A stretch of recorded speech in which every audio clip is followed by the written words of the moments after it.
రక్షకుడిని యేసుక్రీస్తు వారి నామంలో ఎండగంటి ప్రజలైన మీ అందరికీ కూడా శుభాలు వందనాలండి. ఏంటి మాట అంటే,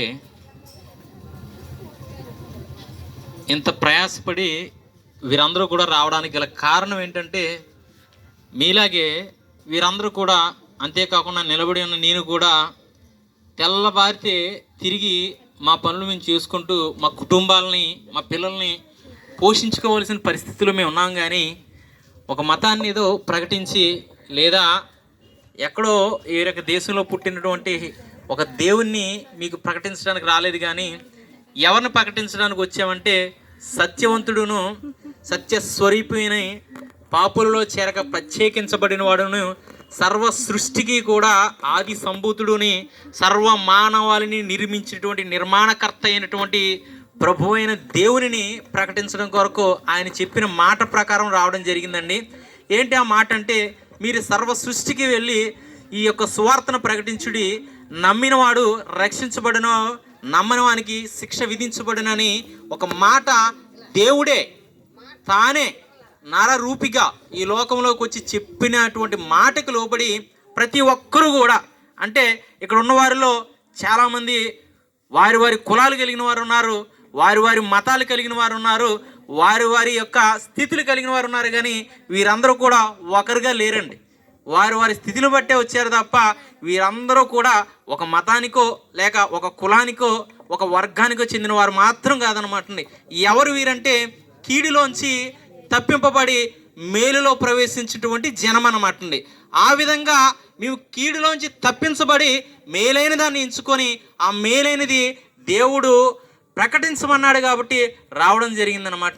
ఏంటా మేలంటే, దేవుడు మొట్టమొదటిగా మానవుణ్ణి సత్యవంతుడిగాను, ఆ దేవుణ్ణి, ఆ యొక్క మనిషిని నీతిమంతుడిగాను చేసినప్పుడు, ఈ యొక్క మనిషి ఆ నీతిని తప్పి అనీతిని, ఆ యొక్క దుష్టత్వాన్ని తనలోకి తెచ్చుకొని మనిషిని చేసినప్పుడు ఈ లోకంలో కానీ మనడం లేదనమాట అండి. అయితే ఈ మానవుడు ఎప్పుడైతే దేవుడు ఆజ్ఞ ఇచ్చినటువంటి ఆజ్ఞను అతిక్రమించినప్పుడు, ఆ అతిక్రమం వల్ల ఈ లోకంలోకి మరణం వచ్చిందనమాట అండి. ఆ మరణం ద్వారా ఈ మానవునికి పాపం వచ్చిందనమాట అండి.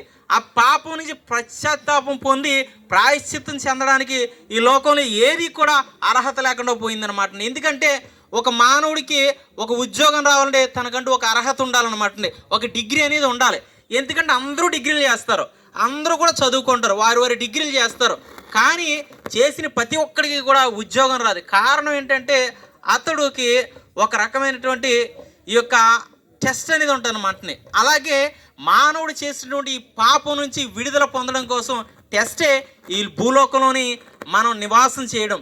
ఆ టెస్ట్లో ఉన్నటువంటి మార్కులు ఏంటంటే, మానవుని యొక్క ఆయుష్కాలం. ఎంత ఆయుష్కాలం అంటే, బలం ఉందనుకోండి 70 సంవత్సరాలు బతుకుతాడంట.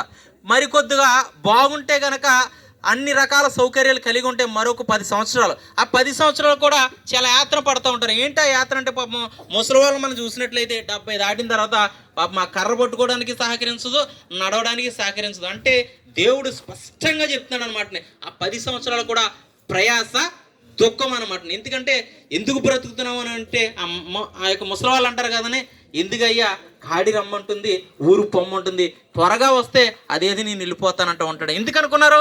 ఆ యొక్క 10 సంవత్సరాలు కూడా వారికి దుఃఖంగా ఉంటుంది అనమాట. ఈ మాట ఎవరు చెప్పారు? ఏ మానవుడు చెప్పలేదు, కానీ దేవుడు చెప్పాడు. దేవుని వాక్యం చెప్తుంది. ఎవరా దేవుడు అంటే, ఈ మానవుని, ఈ మనిషిని, అంటే భూలోకంలో ప్రతి ఒక్కరిని చూసేట్లుగా వేరొకటి లేదండి. మనిషి మాత్రం ఉన్నాడు. జంతువులు ఉన్నాయి కానీ వాటికి మాట్లాడడం రాదనమాట. వాటికి జ్ఞానం లేదు, వాటికి ఆత్మ లేదు. అయితే నీలోనూ నాలోనూ ఉన్నది సర్వశక్తుడైనటువంటి నిన్ను నన్ను నిర్మించినటువంటి ఆ దేవుని యొక్క ఆత్మ. ఆ ఆత్మ ఏమైపోయిందంటే, ఎప్పుడైతే ఈ లోకంలో మనిషి అతిక్రమించాడో, ఆజ్ఞను కాదనుకున్నాడో, అప్పుడు మరణం వచ్చిందనమాట. ఆ మరణం ఎక్కడ తీసుకెళ్తుందంటే, నిత్య నరకమైనటువంటి ఆ నిత్య నరకాగ్నిలో తీసుకువెళ్ళిపోతున్నాడు. అక్కడ ఎలా ఉంటాడంటే, మానవునికి ఆత్మ అగ్ని ఆరదు, పురుగు చావదు. ఒకరికి ఒక జైల్లో పెట్టడానికి రేపొద్దున విడుదలవుతాడు, లేదా తర్వాత విడుదల ఉంటుందన్నమాట. అయితే ఈ నరకంలో అటువంటి విడుదలే లేదు. ఎప్పుడు ఈ విడుదల వస్తుందంటే, ఈ లోకంలో ఉన్నప్పుడే, ఈ శరీరంలో నీ ఆత్మ ఉన్నప్పుడే ఈ దేవుని కలిగి ఈయనే దేవుడని, సర్వ సృష్టికి ఆది సంభూతుడని నిన్ను నన్ను నిర్మించాడని, నీ కొరకు నా కొరకు ప్రాణం పెట్టడానికి ఆ దేవుడే ఈ లోకం నరశరీరుడిగా యేసు అని పేరు పొంది, ఆ పేరు ద్వారా ఈ లోకంలోకి వచ్చి తన రక్తముని కార్చి ప్రాణమును పెట్టి ఆ రక్తం ద్వారా నీ పాపానికి నా పాపానికి విమోచన ఇచ్చాడని నమ్మి ఆయన ఎద్దుకు రాగలిగితే కనుక ఈ సర్వశక్తుడైన దేవుడు నిన్ను నన్ను నిర్మించినటువంటి ఈ సృష్టికర్త నీకు విడుదల ఇచ్చి ఈ నరక శిక్ష నుంచి తప్పించి నిన్ను నన్ను తన కుమారులుగా ఎప్పుడైతే తాను మనల్ని నిర్మించాడో ఆ నిర్మాణంలో మనం ఎలా ఉన్నామో అంతకు మించినటువంటి తేజస్సు కలిగి ఆయనతో జీవించాలని ఉద్దేశం కలిగి ఉన్నాడు. ఆ ఉద్దేశంలో మనందరం కూడా ఆయన పిల్లలుగా ఉండాలంటే ఆయన మాట విని ఈయనని దేవునిగా అంగీకరించి ఈయనే సర్వశక్తుడైనటువంటి సృష్టికర్తను నమ్మగలిగితే గనక అటువంటి కృప మనం పొందుకుంటాం. అట్టి ధన్యత మనందరికీ దేవుడు దయచేయును గాక. స్తోత్రం స్తోత్రం నాయన. పరిశుద్ధుడు నిత్యము వేల దూతలతో పడబడుచున్న మా గొప్ప రక్షక నీకు వందనాలు స్తుతులు ప్రభు. ఇదిగో నాయన ఎండగండి గ్రామాన్ని ప్రేమించి తండ్రి దేవా ఈ సర్వస్వార్తను తండ్రి ప్రభావమైన వార్తను తెలియచేయడానికి తండ్రి నువ్వు కృప చూపిస్తున్నావు. అందుని బట్టి నీకు వందనాలు స్తుతులు ప్రభా. అవును నాయన తండ్రి ప్రభు, నువ్వు మొదటగా ఆదామును అవ్వను నిర్మించావు తండ్రి దేవా. వారిని యథార్థవంతులుగా నీతివంతులుగా తండ్రి ప్రభా నిర్మించావు తండ్రి ప్రభా. వారు తండ్రి ప్రభా నీ ఆజ్ఞను అతిక్రమించి తినవద్దన్న పండును తిని తండ్రి పాపం మీద వేసుకున్నారు తండ్రి దేవా. నీకే వందనాలు స్తుతులు ప్రభా. అప్పటి నుంచి తండ్రి ప్రభా మనుషులు తండ్రి పాపాత్ములుగా జీవిస్తున్నారు తండ్రి ప్రభా. అవును నేను ఈ రెండో రాకడలో తండ్రి ప్రభా నువ్వు మనిషి కుమారుడి కింద వచ్చి తండ్రి ప్రభా ఎవరైతే నిన్ను నమ్మి విశ్వసిస్తారో తండ్రి ప్రభా వారు రక్షించబడతారని తండ్రి ప్రభా. ఆ శిలువలో తండ్రి ప్రభా నీ ప్రాణాన్ని పెట్టావు, మూల్యమనే రక్తాన్ని చిందించావు తండ్రి దేవా. ఆ రక్తం చేతే తండ్రి ప్రభా ప్రతి ఒక్కరికి విమోచన కలుగుతుందని దాని పాపా నుంచి తండ్రి ప్రభా నువ్వు సెలవిచ్చావు తండ్రి ప్రభా.